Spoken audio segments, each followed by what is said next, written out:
Hello, c'est HR, votre chroniqueur. Alors aujourd'hui, je vais vous parler du film The Crow version 2024. Avant d'aller plus loin, n'oubliez pas, si vous n'êtes pas abonné, pensez à le faire. Pensez à la petite cloche pour les notifs. Let's go!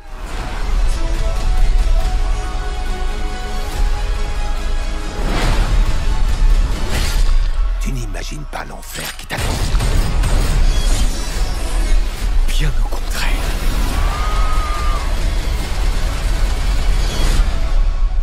Combien de personnes as-tu aimé vraiment?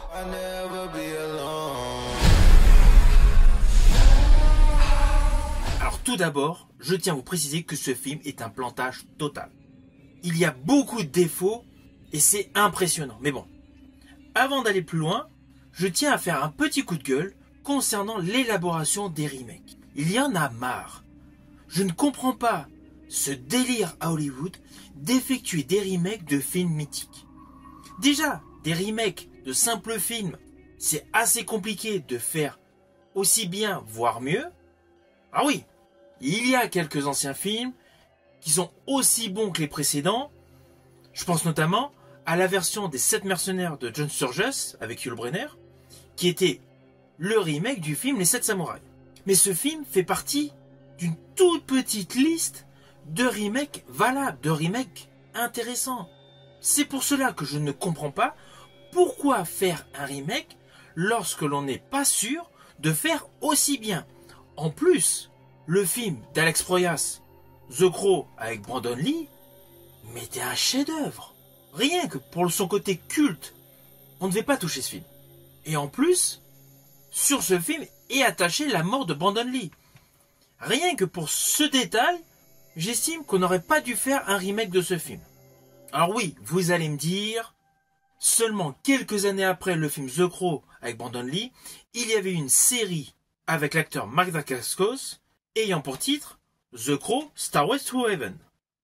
Mais justement, c'était l'adaptation du film en série, le côté sombre était atténué et une partie de l'essence même du film se retrouvait dans cette série, en étant naturellement largement en dessous en termes de qualité que le chef-d'œuvre d'Alex Proyas. Mais là, cette nouvelle version, je vais l'appeler la version 2024, mais elle est en dessous sur tous les plans. Alors oui, il y a de très beaux effets visuels. Oui, il y a de l'action. Il y a une bonne BO. L'histoire, c'est toujours Eric Draven et sa femme, enfin non, sa fiancée, qui est assassinée, et lui revient d'entre les morts avec un corbeau pour accomplir une vengeance. Mais justement, l'histoire, elle était assez simple. Pourquoi avoir repris le même personnage, Eric Draven? Pourquoi avoir voulu reprendre la même histoire? Ils auraient pu faire une simple modification de quelques lignes scénaristiques, un simple changement de nom de personnage, et ce film pouvait s'appeler The Crow numéro 5. Alors pourquoi, vous me direz, on aurait dû appeler ce film The Crow numéro 5? Car en fait, à la suite du succès du film d'Alex Proyas, il y a eu plusieurs films The Crow. Et là où était l'intérêt justement de ces suites, c'est qu'elles relataient une histoire différente. Alors, je vous le dis tout de suite, les suites étaient inégales. En ce qui me concerne, j'avais bien apprécié The Crow numéro 2 avec Vincent Perez, qui a pour titre The Crow, la cité des anges. It's another time. It's another world. And another has been chosen.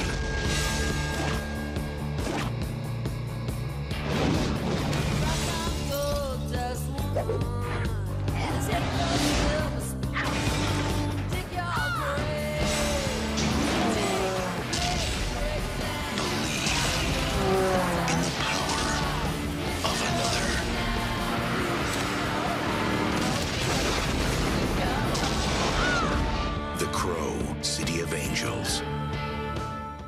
Avec ce film, on repartait sur une nouvelle histoire, avec un côté photographique, colorimétrie différent de la version d'Alex Proyas, mais avec un aspect très particulier qui conférait à ce film un aspect sombre. Et en plus, la thématique du film était très sombre. Cette histoire avec Vincent Perez était bonne, elle tenait la route, et en plus, elle respectait le principe de base en termes de côté dark, en termes de côté shadow.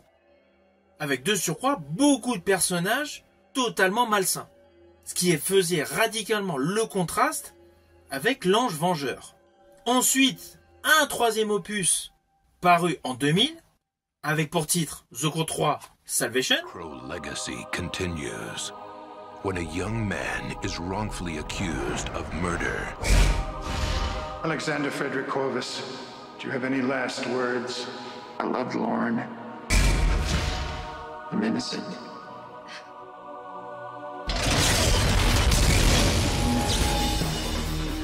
Now, with the guidance of the Crow, he sets out to find the killer. Where did you come from? I'll make sure everyone knows that you're innocent, that you loved her.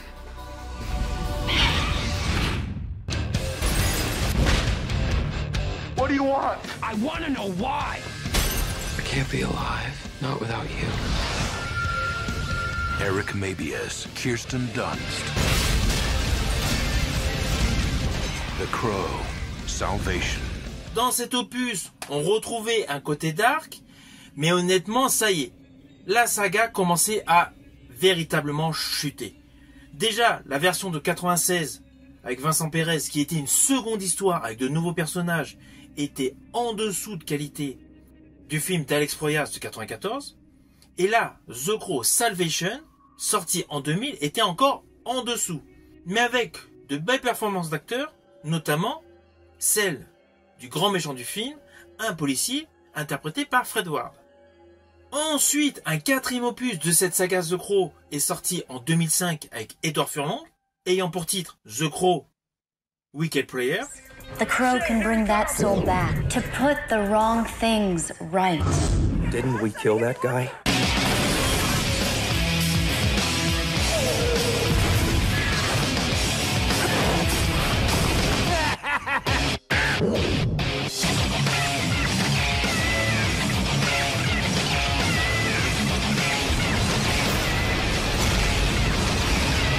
Alors là, on a touché le fond.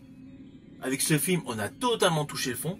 Que ce soit en termes d'histoire ou en termes de budget, c'est le pire film de la saga.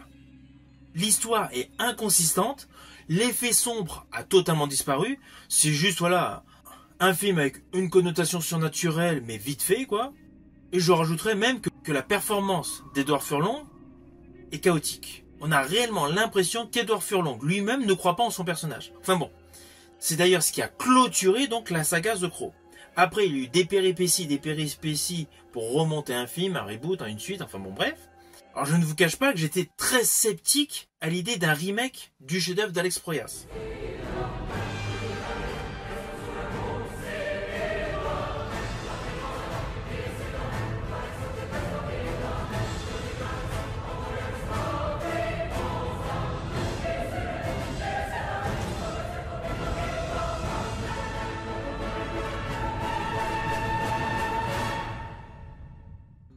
Lorsque j'ai su que c'était Bill Skarsgård qui avait le premier rôle, je me suis dit c'est plutôt cool, il a joué dans ça, voilà, c'est un bon acteur, il a un côté effrayant, un côté mystère dans chacune de ses prestations. Mais là, dans ce film, sa prestation, je suis désolé, elle est largement en dessous de Brandon Lee. On peut dire tout ce qu'on veut, Brandon Lee était 100 fois meilleur. Associé à la réalisation d'Alex Proyas, mais qui était exceptionnel. Je ne sais pas pour les nouveaux cinéphiles, si vous connaissez les grands films d'Alex Proyas. Pour moi, ces deux meilleurs films sont The Crow et Dark City. L'atmosphère que dégagent ces deux films d'Alex Proyas est stupéfiante. Là, cette nouvelle version de The Crow a beau avoir beaucoup de moyens, a beau avoir une bonne BO, des interprètes de qualité, le film est raté. Il aurait réellement été meilleur s'il avait porté une autre histoire et surtout d'autres noms de personnages. Au pire, une histoire assez proche, bon, ça pouvait passer. Mais j'estime qu'ils auraient dû changer le nom des différents protagonistes. Alors je rajouterai avant de conclure que ce film est réalisé par Rupert Sanders. Malheureusement, chacun des films réalisés par Rupert Sanders est selon moi un plantage. Il avait fait en 2012 Blanche-Neige et le Chasseur. Honnêtement, ce film, voilà, n'était pas si terrible que ça. Ceci dit, selon moi, c'est sa meilleure réalisation. En 2017, il a réalisé Ghost in the Shell. Honnêtement, ce film a totalement dénaturé le manga. Esthétiquement, il est beau, les effets spéciaux sont beaux, mais on va pas se mentir, je préfère 100 fois le manga. Et là, ce film The Crow version 2024 est en fait son 3e film. Alors je ne dis pas que c'est un mauvais réalisateur. Le film est correctement filmé, c'est indéniable. Surtout qu'il a tout de même de beaux effets. Mais par rapport au film d'Alex Proyas, il n'y a rien à voir. En fait, c'est ça le problème. C'est qu'on est obligé de comparer ce film avec le film de base. De ce fait, cela démontre parfaitement la différence de qualité de réalisateur. La mise en scène dans le film original avec Brandon Lee est 100 fois meilleure. En fait, même pour les scènes d'action. Il y a une certaine scène, alors vous me connaissez, je ne vais pas du tout spoiler, mais il y a une certaine scène donc, avec des armes à feu. Dans cette version, elle est certes bien réalisée. Le protagoniste du méchant principal colle. Mais lorsque l'on regarde la version de Alex Proyas avec le grand méchant interprété par Michael Wincott, cela n'a rien à voir. Michael Wincott, juste sa prestation, sa performance, faisait flipper.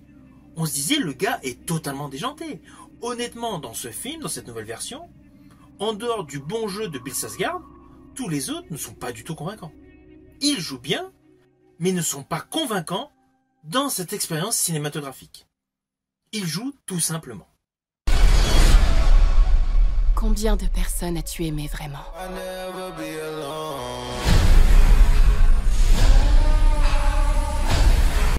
Alors au final, naturellement, ce n'est pas du tout un film que je vous invite à découvrir.